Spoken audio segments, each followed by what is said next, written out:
Jusqu'au milieu du 19e siècle, les gens habitent en famille dans des maisons ou des hôtels particuliers. Ils circulent essentiellement à cheval.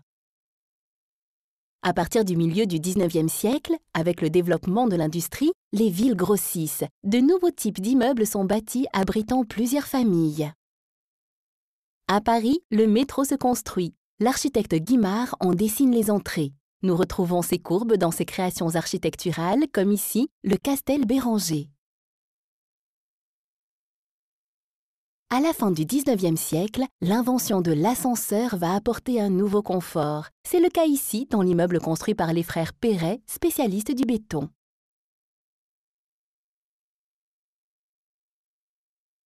La Première Guerre mondiale de 1914 à 1918 cause beaucoup de destruction.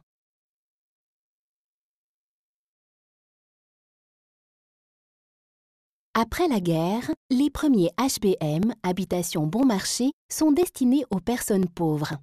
Elles peuvent ainsi vivre dans de meilleures conditions, avec l'eau, le gaz et l'électricité, des toilettes, un vide ordures, un bon ensoleillement. L'architecte Henri Sauvage a même construit une piscine à l'intérieur. La Seconde Guerre mondiale, de 1939 à 1945, détruit un grand nombre de bâtiments qu'il est nécessaire de reconstruire. Beaucoup de gens vont se retrouver à la rue, sans logement. Avec le retour de la paix, les naissances se multiplient. Il n'y a pas assez de logements. La France devient un grand chantier. Les architectes doivent construire très vite un grand nombre de logements.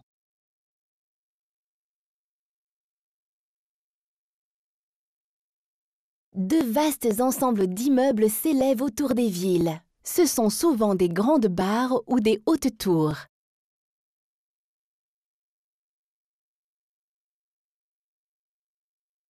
La voiture devient indispensable pour se déplacer.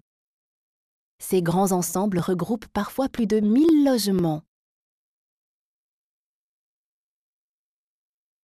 Petit à petit, nous nous rendons compte que ces ensembles sont trop grands pour que chacun s'y sente bien.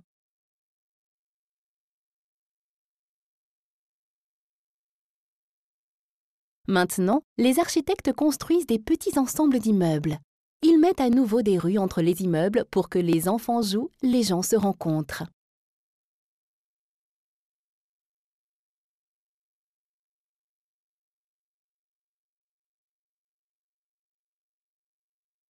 Les architectes font très attention à la qualité du logement.